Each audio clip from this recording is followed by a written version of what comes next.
हमारा जो टॉपिक चल रहा था उसी के अंदर एग्जाम्पल नंबर 3 देखिए। एम द्रव्यमान का एक कण है और उसे एक हल्की डोरी द्वारा एक स्थिर बिंदु से लटका दिया गया है और अब इसे लघु ऊर्ध्वाधर विस्थापन देकर, मतलब इसे थोड़ा नीचे की तरफ खींचते हुए फिर अपन इसे छोड़ देंगे। और यदि संतुलन की अवस्था में डोरी की लंबाई एल हो और दोलन आवृत्ति एन प्रति सेकंड हो तो सिद्ध कीजिए कि डोरी की जो स्वाभाविक लंबाई है वो L minus G upon 4 pi square N square होगी। ठीक है, मतलब इसमें आपको डोरी की जो स्वाभाविक लंबाई है वो नहीं बताई हुई है और डोरी में जो एम द्रव्यमान का कण लटका देंगे तो लटकाने के बाद वो एक बार विराम अवस्था में आ जाती है, तो उस समय विराम अवस्था की जो इसकी लंबाई है वो है एल। ठीक है, तो आपको जो इसकी स्वाभाविक लंबाई है मतलब वास्तविक लंबाई है उसको फाइंड करना है। तो देखिए, मान लो ये कोई पॉइंट ओ है, इससे हमारे पास एक डोरी है, डोरी पे एम द्रव्यमान का कण बांधते ही ये यहाँ तक आ जाती है। ठीक है, तो बी पॉइंट तक आ जाती है, यहाँ पे एम द्रव्यमान का कण है। अब ये जो टोटल लंबाई है ये आपको बताई है एल, और जो डोरी की है स्वाभाविक लंबाई यानी वास्तविक लंबाई उसको अपन ए मान लेते हैं एक बार। तो बाकी जो विस्तार हुआ वो कितना हुआ, एल माइनस ए। अब हम तनाव लिख लेते हैं सबसे पहले इसका, और आपको क्वेश्चन में क्या पूछा है, जो स्मॉल ए है उसको फाइंड करना है। ठीक है, स्मॉल ए को अपन ने अपनी तरफ से एक बार मान लिया कि यहाँ पे इसकी लंबाई स्मॉल ए और इसको अपन फाइंड करेंगे। तो सबसे पहले हम इसका जो तनाव है वो लिख लेते हैं, टी नोट या टी से डिनोट कर देते हैं इसको। ठीक है, तो इसका जो तनाव है लेमडा, इसका जो प्रत्यास्थता गुणांक है वो एक बार अपन अपनी तरफ से मान लेते हैं क्योंकि इसके अंदर प्रत्यास्थता गुणांक नहीं दिया हुआ। जब नहीं दिया हुआ तो अपनी तरफ से इसका कोई भी प्रत्यास्थता गुणांक लैम्डा मान लो। और फिर उसके बाद विस्तार कितना है इसका, एल माइनस ए और अपॉन और इस डोरी की स्वाभाविक लंबाई ए। तो इस समय तनाव, चलो एक बार इसे टी नोट ही मान लेते हैं। ठीक है, तो दो तरह के तनाव यूज करते हैं अपन, एक तो जैसे सामान्य अवस्था में जब ये विराम अवस्था में होता है, और फिर जब अपन इस कण को खींच के छोड़ेंगे, कण को कुछ दूरी तक खींच के छोड़ेंगे उस समय तनाव चेंज हो जाता है। ठीक है, तनाव किस पे डिपेंड करता है, विस्तार पे, जितना विस्तार होगा उस हिसाब से तनाव होगा। तो अगर अपन इस कण को नीचे तक खींच के छोड़ेंगे उस समय ये जो विस्तार है एल माइनस ए, इसमें कुछ और विस्तार ऐड हो जाएगा। ठीक है, तो इससे टी की वैल्यू इंक्रीज होएगी। अब देखिए जो तनाव टी नोट है और इधर इसका जो द्रव्यमान है एम, उसकी वजह से भी एक बल लग रहा है एम जी। ठीक है, तो ये दोनों एक दूसरे को बैलेंस कर रहे हैं, तो M G equal to T nought, तो एम जी इक्वल टू हो जाएगा lambda L minus A upon A. ये तो फर्स्ट कंडीशन हो गई। सेकंड कंडीशन में देखिए, ये यहाँ तक तो इसकी जो डिस्टेंस थी, लेंथ थी वो थी ए, फिर यहाँ तक टोटल लेंथ हो गई थी एल, ये बी पॉइंट मान लेते हैं। अब अपन इसको पकड़ के, इस कण को पकड़ के नीचे की तरफ लाएंगे और फिर अपन इसे छोड़ देंगे। तो मान लो अपन मैक्सिमम इसे सी पॉइंट तक लेके आते हैं, फिर अपन इसे छोड़ देते हैं, तो बी से इसकी डिस्टेंस मेज़र की जाएगी और ये डिस्टेंस सपोज कीजिए एक्स है। ठीक है, किसी समय कण पी पॉइंट पर है,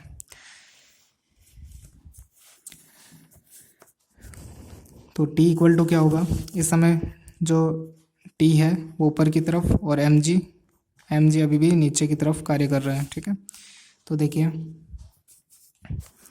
इस बार टी इक्वल टू क्या हो जाएगा, लेमडा। इस बार विस्तार बताइए कितना है, पिछली बार देखिए विस्तार कितना था, एल माइनस ए, इतना तो एल माइनस ए और साथ में एक्स और ऐड हो जाएगा, तो एल माइनस ए और साथ में एक्स, और वास्तविक लंबाई कितनी है, ए। अब गति के समीकरण लिख लेंगे अपन।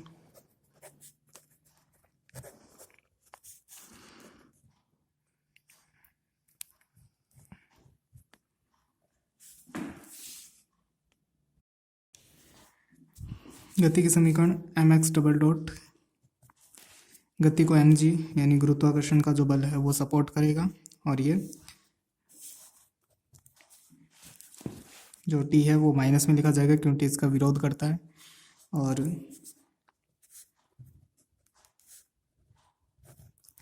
टी की जो वैल्यू है वो अपन ने अभी फाइंड कर ली, तो यहाँ पुट कर देते अपन। सारा कॉन्सेप्ट बिल्कुल वैसा ही है जैसा हमने शुरू में जो सवाल किए थे उन्हीं की तरह। बस यहाँ पर अलग क्या है, यहाँ पे स्मॉल ए दिया हुआ नहीं था, स्मॉल ए को बस फाइंड करना है, ठीक है। अब देखिए जो एम जी है, एम जी की वैल्यू अपन जो फर्स्ट कंडीशन है वहाँ से आपको हमेशा एम जी मिलता है, ठीक है। तो ये एम जी यहाँ पुट कर देते हैं अपन सेकेंड कंडीशन में, ठीक है। तो देखिए lambda L minus A upon A minus lambda L minus A plus x upon ए। तो lambda L minus A upon A, lambda L minus A upon A, ये इससे कैंसिल हो जाएगा, और माइनस लेमडा एक्स अपॉन ए, ठीक है। और equal में क्या चल रहा था, एम एक्स डबल डॉट, और अगर मुझे एक्स डबल डॉट चाहिए हो तो मैं इसको डिवाइड में कर दूंगा, और ये हमारे पास जो एक्सलेशन है उसकी वैल्यू आ गई एक तरीके से, या गति के जो समीकरण है वो आ गई हमारे पास। और यहाँ पे त्वरण और दूरी में संबंध बता रहा है, और देखिए नेगेटिव भी है, तो ये कौन सी गति हो जाती है, एस एच एम। यहाँ पे एक्स डबल डॉट और यहाँ पर एक्स और यहाँ पे नेगेटिव में कोई कांस्टेंट हो, क्योंकि लैम्डा ए और एम ये तीनों क्या है, कांस्टेंट। तो अगर ऐसा, इसको अपन फिर क्या कह देते हैं, म्यू कह देते हैं अपन। तो यहाँ पे म्यू क्या हो गया, माइनस लेमडा ए एम। तो ये जो गति होती है ये कौन सी गति होती है, एस एच एम, ठीक है। और एस एच एम गति में जो आवर्तकाल होता है वो क्या होता है, 2 पाई अपॉन रूट म्यू होता है,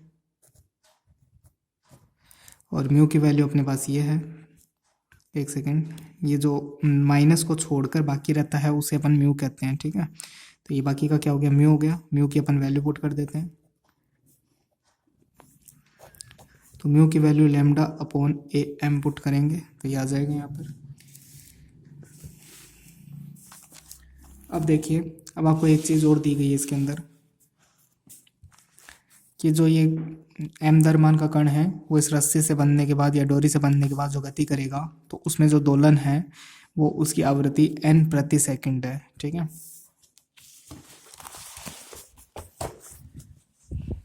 तो दोलन का सूत्र क्या होता है, या आवृत्ति का सूत्र क्या होता है,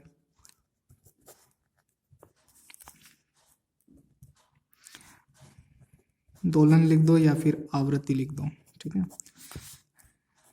क्या होता है, 1 अपॉन जो आवर्तकाल होता है, तो 1 अपॉन 1 बटे आवर्तकाल किसके बराबर होता है, आवृत्ति के बराबर होता है। आवृत्ति क्या दी हुई है हमें, स्मॉल एन दी हुई है, आवर्तकाल क्या होता है, स्मॉल टी होता है। तो आवृत्ति तो एन दी हुई है, स्मॉल, और जो आवर्तकाल है वो अपन ने फाइंड किया था अभी, तो उसको यहाँ पुट कर देते हैं। क्या था आवर्तकाल, टी इक्वल टू था 2 pi root A M upon lambda, 2 pi root A M upon lambda. इसको अपन इधर मल्टीप्लाई कर सकते हैं, तो ये आ जाएगा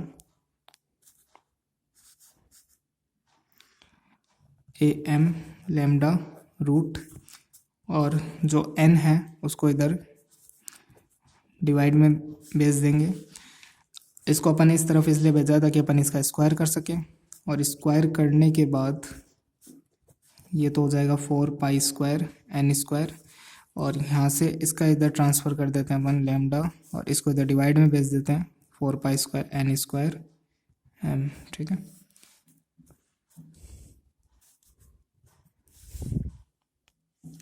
जो डोरी की लंबाई स्वाभाविक लंबाई ए थी वो आ चुकी है, लेकिन हमें जो स्मॉल ए इक्वल टू ये पूछा है ये वैल्यू नहीं आई अभी तक, क्योंकि हमारा जो आंसर आया है वो किस पे डिपेंड कर रहा है, लेमडा पर। और इसने जो गिवन किया है अपन को, जो हमें प्रूफ करना है उसमें लेमडा नहीं है, तो हमें क्या करना होगा, लेमडा की वैल्यू पुट करनी होगी। तो लेमडा इक्वल टू देखो क्या था, यहाँ से अगर अपन लेमडा की वैल्यू निकालें तो लेमडा इक्वल टू क्या था, यहाँ पे यहाँ से मैं इसमें यहाँ लिख देता हूँ, लेमडा इक्वल टू क्या है, ए को इधर एम जी से मल्टीप्लाई कर दो, और जो एल माइनस है उसको डिवाइड कर दो, तो लेमडा इक्वल टू ये था A M G L minus A. तो यहाँ लेमडा की वैल्यू पुट करेंगे अपन, ए एम जी और एल माइनस ए, और इनटू में है 4 pi square N square M. M से एम कैंसिल हो रहा है, ए से ये वाला ए कैंसिल हो रहा है, ठीक है। अब एल माइनस ए इसको इधर भेज देंगे अपन, तो L minus A equal to G upon 4 pi square N square, और मुझे ए की वैल्यू चाहिए, तो ए का तो पक्षांतरण करा तो पॉजिटिव हो गया, और इसका इधर नेगेटिव हो जाएगा ये। तो ये वैल्यू आपको फाइंड करनी थी, यानी रस्सी की जो लंबाई है वो इस वैल्यू के बराबर है, ठीक है। रस्सी की जो वास्तविक लंबाई है वो इस वैल्यू के बराबर है, ठीक है। तो ये प्रूफ करना था आपको।